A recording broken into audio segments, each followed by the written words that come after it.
پرانے زمانے کا ذکر ہے کہ ایک ملک میں ایک لڑکا رہا کرتا تھا جس کا باپ بھیک مانگا کرتا تھا۔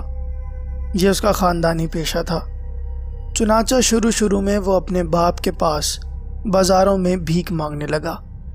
وہ روتی آواز بنا کر راہ چلتوں سے کہتا، بابا خدا کے نام پر مجھے کچھ دو، میں 2 وقت کا بھوکا ہوں۔ لیکن رفتہ رفتہ جب اس کو بھیک مانگنے کا طریقہ اچھی طرح آ گیا تو وہ اکیلا ہی مانگنے کے لیے جانے لگا۔ روز صبح اٹھ کر وہ پھٹے سے پھٹا اور میلے سے میلا کپڑا پہن کر بازاروں میں نکل جاتا تھا اور ہر شخص کے پاس جا کر روتی آواز بناتا اور ہاتھ پھیلا دیتا۔ کوئی اسے دیتا اور کوئی نہ دیتا۔ غرض وہ جو کچھ شام تک کماتا لا کر اپنے باپ کے ہاتھ میں رکھ دیتا، لیکن وہ دل سے اسے پسند نہ کرتا تھا۔ وہ سوچتا تھا کہ کیا وجہ ہے کہ ہر شخص اسے نفرت کی نگاہ سے دیکھتا ہے، ہر شخص اسے دھتکارتا ہے۔ کیا وہ انسان نہیں ہے؟ کیا اس کے ویسے ہی ہاتھ پیر نہیں ہیں جیسے اور لوگوں کے ہیں؟ لیکن وہ کر بھی کیا سکتا تھا؟ وہ ایک بھیک مانگنے والے کے گھر پیدا ہوا تھا اور بھیک مانگنے پر ہی مجبور تھا۔ نہ ہی وہ لکھا پڑا تھا کہ کہیں جا کر کوئی دوسرا کام کر کے پیٹ پال لے۔ ایک دن اس کے دل نے سوچا کہ وہ کسی طرح اپنے باپ کے پاس سے بھاگ جائے اور کسی دوسرے شہر میں نکل جائے تو وہ اپنی مرضی سے جس طرح کی زندگی چاہے گا بسر کر لے گا۔ یہ ارادہ آتے ہی اس کا پریشان دل ذرا مطمئن ہوا۔ وہ بھیک مانگتے مانگتے شاہی محل کے سامنے پہنچ گیا۔ وہاں ہزاروں آدمیوں کو اندر جاتے دیکھ کر وہ بھی بھیڑ میں شامل ہو گیا۔ وہ اندر پہنچ گیا۔ اندر محل خوب سجا ہوا تھا۔ ہزاروں قسم کے جھاڑ اور فانوس چھت میں لٹک رہے تھے۔ سب جانے والے 2 قطاروں میں ہو گئے اور چپ چاپ کھڑے ہو گئے۔ انہی میں یہ لڑکا بھی شامل ہو گیا۔ کسی نے اسے کچھ بھی نہ کہا۔ 10 منٹ تک خاموشی چھائی رہی۔ یکا یک شہنائی کی آواز شروع ہوئی۔ پردہ ہٹا اور بادشاہ سلامت سب کے سامنے آ کھڑے ہو گئے۔ جتنے بھی آدمی تھے سب نے تعظیماً اپنا سر جھکا لیا۔ انہی کی دیکھا دیکھی لڑکا بھی جھک گیا۔ پھر اچانک کسی آدمی کی آواز آئی، سر اٹھاؤ، جہاں پناہ تمہاری تعظیم قبول کرتے ہیں۔ اب سب آدمی پھر ہاتھ باندھ کر کھڑے ہو گئے۔ ایسے ہی لڑکے نے بھی کیا۔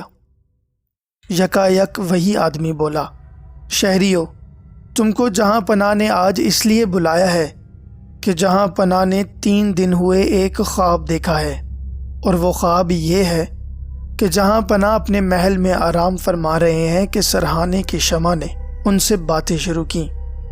شمع نے کہا، اے بادشاہ، تیری بادشاہی کس کام کی ہے اگر تیرے پاس بولتی شمع نہیں ہے؟ بولتی شمع تیرا دکھ درد، تیری پریشانی اپنے ہاتھوں سے دور کر دے گی۔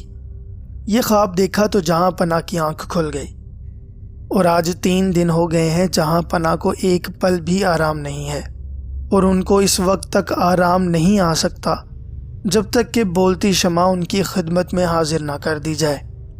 بولتی شمع کہاں ہے یہ معلوم نہیں، کیوں کر مل سکتی ہے یہ بھی معلوم نہیں۔ لہٰذا جو شخص بولتی شمع لا کر جہاں پناہ کی خدمت میں نظر کرے گا، جہاں پناہ بخوشی اس کو آدھی سلطنت دے دیں گے اور اپنی بیٹی کے ساتھ شادی بھی کر دیں گے۔ اب آپ لوگ اپنے گھروں کو جا سکتے ہیں۔ اجازت ملتے ہی تمام لوگ قطاروں میں خاموش باہر آ گئے، اور ان کے ساتھ لڑکا بھی باہر آ گیا۔ وہ لوگ تو باہر آ کر اپنے اپنے کاموں کو چلے گئے، لیکن لڑکا اپنے کام پر نہ گیا۔ اس کے دل نے یہ ٹھان لی کہ وہ بولتی شمع ضرور لائے گا اور آدھی بادشاہت اور بادشاہ کی بیٹی کو حاصل کر کے ہی رہے گا۔ یہ ٹھان کر وہ بجائے گھر کی طرف چلنے کے شہر پناہ کی طرف چلا۔ چند منٹوں میں پھاٹک تک پہنچ گیا اور باہر نکل گیا۔ اس کو یہ بھی معلوم نہ تھا کہ یہ راستہ کہاں جاتا ہے اور اس کو کہاں جانا ہے۔ جس وقت وہ پھاٹک کے باہر آیا تھا، اس کے پاس چند چھوٹے سکے تھے جو اس کو بھیک مانگ کر مل گئے تھے۔ وہ چلتا رہا اور چلتا رہا۔ راستے میں نہ اسے کوئی بستی ملی